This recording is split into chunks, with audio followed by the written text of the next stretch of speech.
Hello everyone, welcome back to conceptual classes. Last lecture में हम लोग परमानेंट सेटलमेंट को जो भी इम्पोर्टेंट फैक्ट्स था परमानेंट सेटलमेंट से रिलेटेड वो डिस्कस किए थे। उसमें हम लोग देखे थे कि परमानेंट सेटलमेंट किस एरिया में लागू किया गया, किसने इसको इम्प्लीमेंट किया था और उसके साथ साथ इसके फीचर्स क्या थे। और उसके बाद हम लोग ये देखे थे कि परमानेंट सेटलमेंट जो है कितने किस किस को इम्पैक्ट किया, जैसे ब्रिटिश अथॉरिटी को कैसे इम्पैक्ट किया, फिर पीजेंट्स को कैसे इम्पैक्ट किया, ठीक है, जमींदार्स लोग को कैसे इम्पैक्ट किया। तो ये सारी चीज़ें हम लोग डिटेल में देख चुके हैं, ठीक है। तो परमानेंट सेटलमेंट को हम लोग मेंस प्लस प्रीलिम्स दोनों के पर्सपेक्टिव से देख चुके हैं। आज उससे रिलेटेड जितने भी पास्ट ईयर क्वेश्चंस बने हैं उसको हम लोग देखेंगे, ठीक है। तो चलिए स्टार्ट करते हैं। देखिए, जो फर्स्ट क्वेश्चन है who introduce the permanent settlement in India, ठीक है। तो आपको बताना है कि किसने भारत में अस्थाई बंदोबस्त की शुरुआत की, ठीक है। अगर इसको देखें तो ये जो है एसएससी सीजीएल 2017 में शिफ्ट 1 में पूछा जा चुका है, ठीक है। तो आपको पता है कि जो परमानेंट सेटलमेंट है इसको जो है लॉर्ड कॉर्नवालिस के द्वारा किस किस एरिया में इसको ये किया गया, इम्प्लीमेंट किया गया था। तो आप देखेंगे कि बंगाल, बिहार, ठीक है, बंगाल, बिहार, उड़ीसा, कुछ यूपी के भी पार्ट्स थे और उसके बाद आप देखेंगे कि मद्रास में। तो इन सारे एरिया में इसको जो है परमानेंट सेटलमेंट को जो है कॉर्नवालिस के द्वारा इंट्रोड्यूस किया गया, ठीक है। परमानेंट सेटलमेंट को और क्या कहते हैं? जमींदारी सिस्टम, ठीक है। तो अब देखिए ऑप्शन क्वेश्चन 1 का जो आंसर हो जाएगा वो ऑप्शन बी, लॉर्ड कॉर्नवालिस, ठीक है। अब देखिए ये इंट्रोड्यूस कब हुआ था, किस टाइम में हुआ था। तो ये हम लोग देखे थे 1793 में, ठीक है। तो इतना सारा पॉइंट आपको इनिशियली टॉपिक से रिलेटेड पता होना चाहिए, किसने इंट्रोड्यूस किया, किस एरिया में इंट्रोड्यूस किया और कब इंट्रोड्यूस किया, ठीक है। नेक्स्ट क्वेश्चन देखते हैं। In which year was the permanent settlement introduce? अस्थाई बंदोबस्त किस वर्ष में पेश किया गया था? देखिए आरआरबी एनटीपीसी 2016 28 मार्च को जो हुआ था उसका शिफ्ट 2 में ये क्वेश्चन था। तो इसका करेक्ट आंसर है ऑप्शन नंबर बी, 1793, ठीक है। नेक्स्ट क्वेश्चन देखते हैं। देखिए नेक्स्ट क्वेश्चन है the permanent settlement was primarily introduce in which region? अभी हम लोग देखे क्या क्या रीजन था। मुख्य रूप से बंगाल, जिसका की पार्ट हुआ करता था कौन कौन, बिहार, उड़ीसा, ठीक है। तो ये मुख्य एरिया था। उसके बाद कुछ यूपी के भी पार्ट्स थे और मद्रास के भी कुछ पार्ट्स थे। लेकिन जब बात करेगा कि प्राइमरली इंट्रोड्यूस किस एरिया में किया गया, तो उस केस में ऑप्शन नंबर बी जो है आपका सही हो जाएगा, Bengal is the correct answer. ये आप देखेंगे कि यूपीएससी सीएससी 2015 के प्रीलिम्स में ये क्वेश्चन पूछा जा चुका है। तो आप समझिए कि केवल आपको अगर ये पता हो परमानेंट सेटलमेंट का बेसिक पॉइंट्स, तो उससे आप 3 से 4 क्वेश्चन अभी तक क्लियर कर लिए। नेक्स्ट क्वेश्चन है under the permanent settlement who were recognise as the owner of land? तो इसमें हम लोग क्या देखे थे कि जो ब्रिटिश अथॉरिटी था वो डायरेक्ट पार्टिसिपेट ना करके एक मीडियरी के तौर पे जमींदार्स को लाया, ठीक है। और जमींदार्स को जो है ऑक्शन के थ्रू लैंड अलॉट होता था और उस एरिया में जितने भी लैंड आएंगे उसका जो है कलेक्शन कौन करते थे? जमींदार्स करते थे। और अगर ये सनसेट क्लॉज को फॉलो नहीं करते थे तो क्या होता था? इनकी जमींदारी चली जाती थी, मतलब जो लैंड इनको दिया गया था उसको कन्फिस्केट कर लिया जाता था, जब्त कर लिया जाता था और फिर से ऑक्शन के थ्रू किसी दूसरे को जमींदार्स बना दिया जाता था, ठीक है। तो ऑनर ऑफ लैंड कौन हो गए इसमें? जमींदार हो गए। तो ऑप्शन नंबर बी करेक्ट हो गया इसका, ठीक है। Option number B is the correct answer. अगर आप इसको देखें तो ये एसएससी सीएचएसएल 2018 में एसएससी सीएचएसएल 2018 थर्ड शिफ्ट मतलब 3 जुलाई को जो हुआ था उसके शिफ्ट 2 में पूछा गया है। ठीक है, तो आप समझ सकते हैं कि ये टॉपिक कितना इम्पॉर्टेंट है। नेक्स्ट क्वेश्चन देखते हैं। नेक्स्ट क्वेश्चन है what was the main objective of permanent settlement. तो मेन ऑब्जेक्टिव क्या था? परमानेंट सेटलमेंट का मेन ऑब्जेक्टिव क्या था? एक परमानेंट कैश फ्लो होते रहे, इनकम आते रहे। ठीक है, तो परमानेंट इसीलिए रखा गया ना कि इसमें जो है रेवेन्यू जो है लैंड रेवेन्यू वो फिक्स था और एक फिक्स्ड अमाउंट ब्रिटिश गवर्नमेंट को आते रहे। तो ऑप्शन इसका क्या हो जाएगा? ऑप्शन ए अगर देखें तो इंक्रीज एग्रीकल्चरल प्रोडक्शन, बिल्कुल नहीं। Ensure a fixed revenue for British, बिल्कुल सही, कैश फ्लो होते रहे। एम्पावर पीजेंट्स, नहीं। प्रमोट इंडस्ट्रियलाइजेशन, नहीं। तो ऑप्शन हो जाएगा इसका B, ensure a fixed revenue for British. ठीक है, ये आप देखेंगे तो आरआरबी ग्रुप डी में ये पूछा गया है 17 सितंबर शिफ्ट 1 को। ठीक है, तो आरआरबी में भी क्वेश्चन काफ़ी बन रहे हैं, इससे सीजीएल में भी बन रहे हैं। और अभी हाल ही के दिन में अप्रैल तो आ गया, मई के आसपास इसका एग्जाम भी होने वाला है, तो आप इसके लिए प्रिपेयर कर सकते हैं। नेक्स्ट क्वेश्चन है which governor general is associated with introduction of permanent settlement. Starting में ही हम लोग देखे कि लॉर्ड कॉर्नवालिस जी जो थे वो जो है इससे एसोसिएटेड है। ठीक है, अब देखिए लॉर्ड कैनिंग के बारे में हम लोग डिस्कस कर चुके हैं। आपको बताना है कि लॉर्ड कैनिंग जो है क्या क्या इंट्रोड्यूस किए। ठीक है, डिस्कस कर लें, लेकिन टाइम तो कम है। फर्स्ट वाइसरॉय कौन थे ये आप चलिए आप जाकर वीडियो देखिए, उसमें लॉर्ड कैनिंग को डिटेल में डिस्कस किया गया है। यहाँ अगर हम लोग करते हैं तो थोड़ा सा टाइम कंज्यूम हो जाएगा। ठीक है, यहाँ अभी हम लोगों को 25 क्वेश्चंस करने हैं, तो उस पर फोकस करते हैं। ठीक है, ये देखिए आप एसएससी सीजीएल 2019 4 जून शिफ्ट 3 में पूछा गया है। नेक्स्ट क्वेश्चन देखते हैं।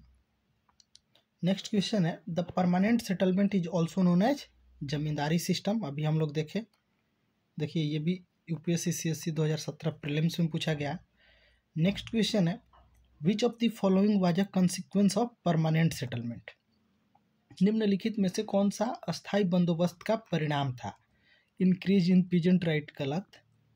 डिक्लाइन इन जमींदारी पावर, एक बार इसके लिए सोच सकते हैं। कमर्शियलाइजेशन ऑफ एग्रीकल्चर, गलत। Stability in revenue collection. ठीक है, तो इसमें क्या था कि एक फिक्स्ड रेवेन्यू फ्लो आने लगा, तो ये जो है एक स्टेबिलिटी आ गया रेवेन्यू कलेक्शन में। डिक्लाइन इन जमींदार पावर्स तो कम नहीं हुआ, जमींदारी से क्लास एक इंट्रोड्यूस कर दिया ब्रिटिश, एक नया क्लास जो कि लॉयल था ब्रिटिश के लिए। ठीक है, ये देखिए एमटीएस में पूछा गया है 15 मार्च शिफ्ट 2 को। नेक्स्ट क्वेश्चन देखते हैं the permanent settlement created a new class of landlords. अभी जो हम लोग डिस्कस किए नोन एज जमींदार्स, तो एक जमींदार्स क्लास क्रिएट कर दिया गया। ये भी आरआरबी एनटीपीसी 2019 में पूछा गया है। नेक्स्ट क्वेश्चन है which of the following was not a feature of permanent settlement. तो फीचर्स जो हम लोग देखे थे, ठीक है, फीचर्स एक बार अगर आप लोग चाहें तो हम लोग डिस्कस कर सकते हैं, क्योंकि फीचर्स जो है वो इम्पॉर्टेंट है, वो आपको पता है तो आप जो है मैक्स क्वेश्चन कर लेंगे। ठीक है, तो चलिए फीचर्स देख ही लेते हैं। तो फीचर्स में पहला फीचर्स क्या था कि जो लैंड रेवेन्यू था वो फिक्स्ड था, फिक्स्ड लैंड रेवेन्यू। उसके बाद जमींदार्स जो थे वो ऑनर थे, जमींदार्स जो है वो ऑनर्स थे लैंड के। शेयरिंग पैटर्न क्या था? शेयरिंग पैटर्न क्या था? तो स्टेट जो है 10/11 और जमींदार जो है वो 1/11 पार्ट।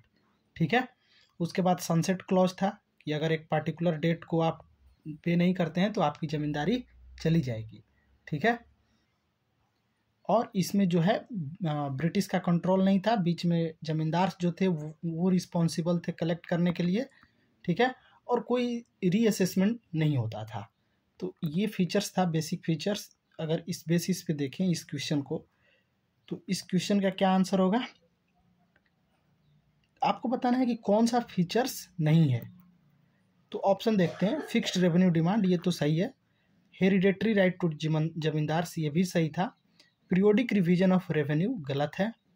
ट्रांसफरेबल प्रॉपर्टी राइट, ठीक है। तो अब ये देखिए ट्रांसफरेबल प्रॉपर्टी राइट को आपको देखना होगा कि इसका जो है ये ऑप्शन हो सकता है या नहीं हो सकता है। तो देखिए जो हेरिडिटरी राइट था उसमें तो यही बात हुआ ना कि जमींदार के बाद उसके सन को चला जाएगा, तो प्रॉपर्टी राइट भी ट्रांसफरेबल ही हो गया। तो जो इसका करेक्ट आंसर होगा वो हो जाएगा पीरियोडिक रिवीजन ऑफ रेवेन्यू, क्योंकि इसमें जो है रेवेन्यू फिक्स्ड हुआ करता था, वो रिवाइज नहीं होता था, ठीक है। ये देखिए CGL 2018 में पूछा गया है इसको, 12 मार्च को शिफ्ट 2 में। नेक्स्ट क्वेश्चन देखते हैं। Under the permanent settlement if the zamindars failed to pay the revenue their land were confiscated and फिर ऑक्शन होता था और दूसरे को अलॉट कर दिया जाता था। तो ये ऑप्शन हो जाएगा confiscated by the government. UPSC CSE 2016 prelims में पूछा गया, ठीक है। और इसी यही सनसेट क्लॉज यही बोलता है, ठीक है, सनसेट क्लॉज। नेक्स्ट क्वेश्चन देखते हैं। Which British official played a significant role in formulation of permanent settlement. पता है सबको, कॉर्नवालिस जी जो थे वो एक इम्पॉर्टेंट रोल प्ले किए थे, क्योंकि उन्होंने ही इसको इंट्रोड्यूस किया था, ठीक है। एक सेकंड, ये चार्ल्स कॉर्नवालिस है, लॉर्ड कॉर्नवालिस नहीं है, तो ये तो नहीं होगा। देखिए क्वेश्चन फिर से देखिए, ये क्वेश्चन इंपॉर्टेंट है, जैसे CPO में पूछा गया है। क्वेश्चन है कौन से ब्रिटिश अधिकारी ने अस्थाई बंदोबस्त को तैयार करने में, इंट्रोड्यूस करने में नहीं, तैयार करने में महत्वपूर्ण भूमिका निभाई थी। तो इसका करेक्ट आंसर है जॉन सोर। ये जॉन सोर जो थे, लॉर्ड कॉर्नवालिस के द्वारा जो इंट्रोड्यूस किया, उसके प्लानिंग और इस सिस्टम को एडवोकेट किए थे। और जो जमींदारी राइट्स हेरिडेटरी बनाया गया ना, उसमें ये एक इम्पॉर्टेंट रोल प्ले किए थे। तो इसका करेक्ट आंसर हो जाएगा जॉन सोर। इसको आप ध्यान में रख सकते हैं। बहुत लोग चार्ल्स कॉर्नवालिस टिक करके आएंगे, जो कि गलत होगा, ठीक है। नेक्स्ट क्वेश्चन देखते हैं। Permanent settlement led to commercialisation of agriculture by. अब देखिए परमानेंट सेटलमेंट की वजह से कमर्शियलाइजेशन होने लगा क्रॉप्स का, तो उसके क्या रीजंस थे, ठीक है। तो आप देखिए एक कमर्शियलाइजेशन एग्रीकल्चर का होने लगा, क्यों? क्योंकि कैश क्रॉप आने लगा। कैश क्रॉप क्यों आने लगा? क्योंकि एक तो फोर्सिबली जो है ये कैश क्रॉप उगाने के लिए बोला जाने लगा, दूसरा कि जो एग्रीकल्चरल प्रोड्यूस थे उस पर प्रॉफिट कम होने लगा, ठीक है। और जो आपका ये था टैक्स था वो फिक्स था, इसीलिए लोग शिफ्ट करने लगे, ठीक है। तो इसका करेक्ट आंसर हो जाएगा ऑप्शन नंबर ए। ये देखिए RRB असिस्टेंट लोको पायलट के एग्जाम में पूछा गया है। One major drawback of permanent settlement, empowerment of peasant गलत है। निग्लेक्ट ऑफ लैंड इम्प्रूवमेंट, ये एक पॉइंट के लिए सही हो सकता है, बाकी ऑप्शन देखते हैं। इंक्रीज इन इंडस्ट्रियल आउटपुट गलत है। रिडक्शन इन ब्रिटिश रेवेन्यू गलत है। तो ऑप्शन नंबर बी इसका करेक्ट हो जाएगा। देखिए कभी कभी क्या होता है कि आपको बेस्ट ऑफ चूज करना होता है, तो इसीलिए सारे ऑप्शन को एक बार जाइए, उसके बाद ही आंसर सेलेक्ट कीजिए। SSC स्टेनोग्राफर 2018 में ये क्वेश्चन पूछा गया है। नेक्स्ट क्वेश्चन देखते हैं। देखिए यहाँ से इंपॉर्टेंट क्वेश्चन से स्टार्ट हो रहे हैं, इसको थोड़ा ध्यान से करना होगा।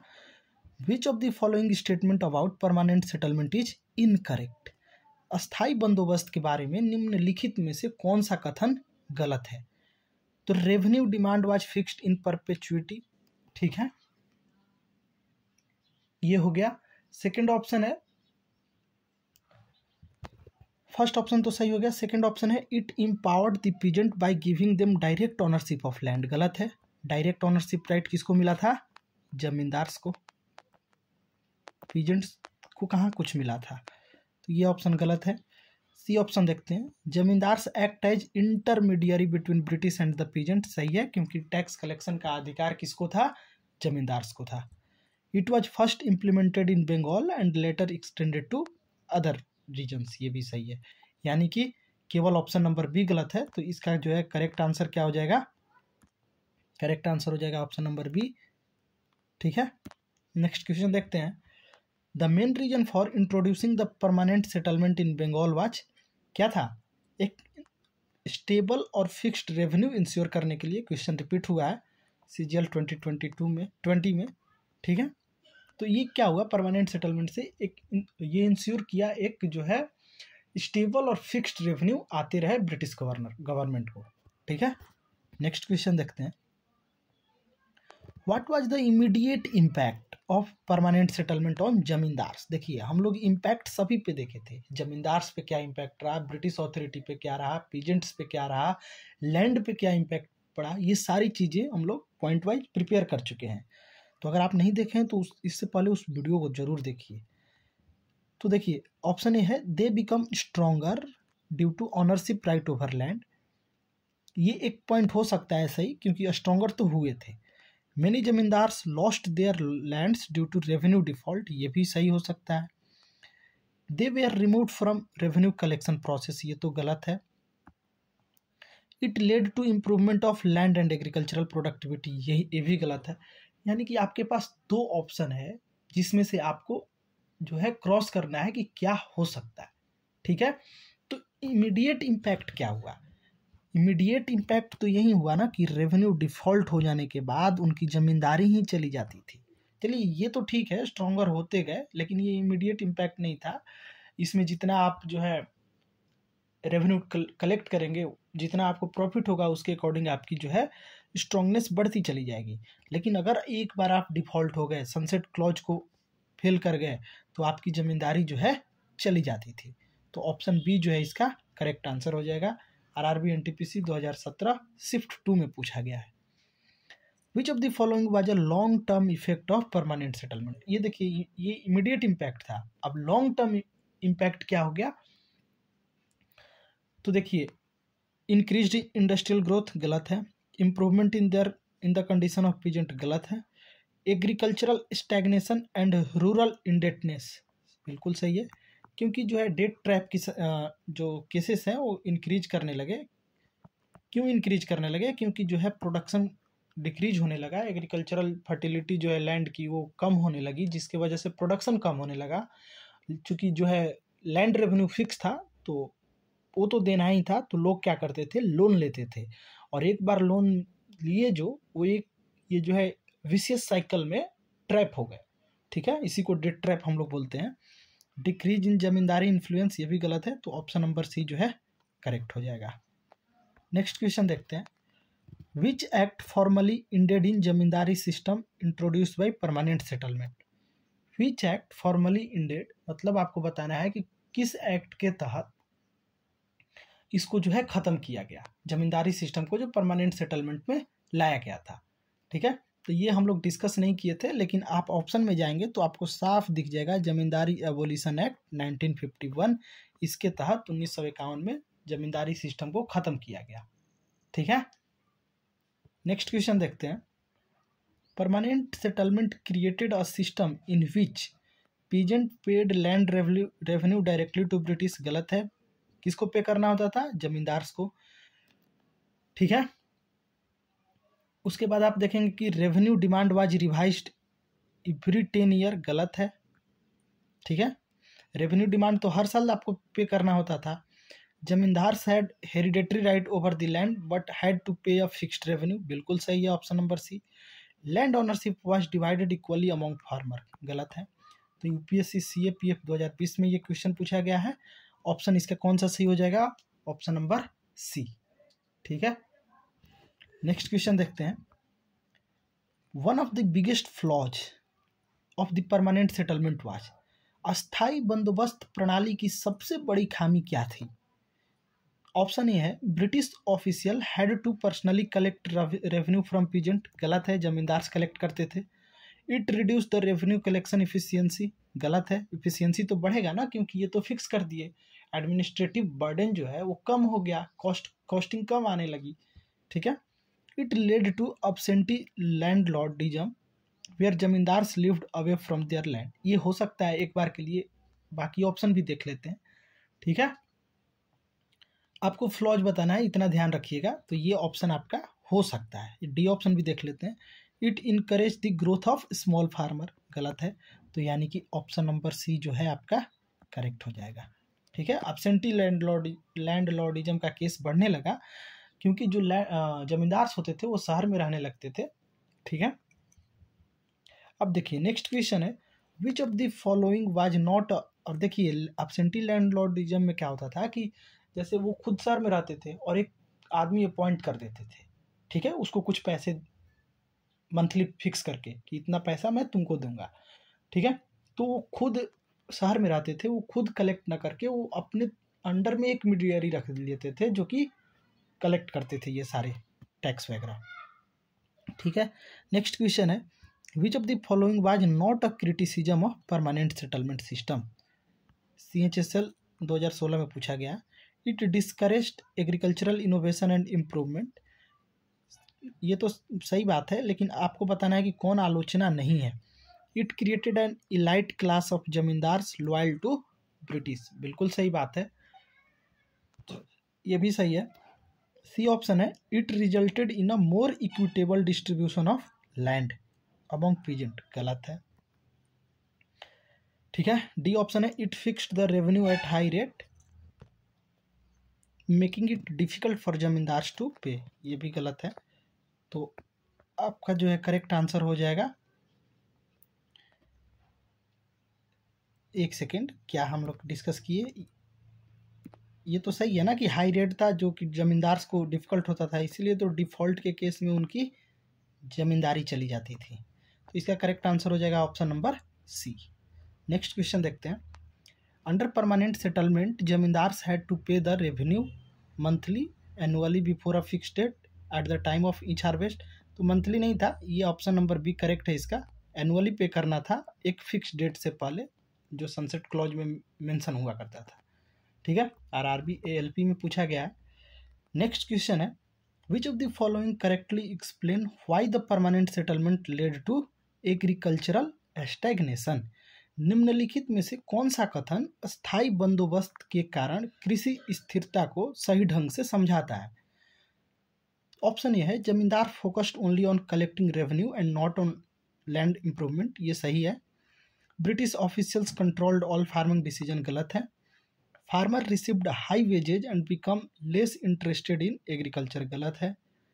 लैंड वाज इक्वली, गलत है। तो ऑप्शन नंबर ए इसका जो है करेक्ट हो जाएगा, ठीक है। तो इस तरह से आप जो है मैक्सिमम एग्जाम्स का हम लोग क्वेश्चंस देख लिए।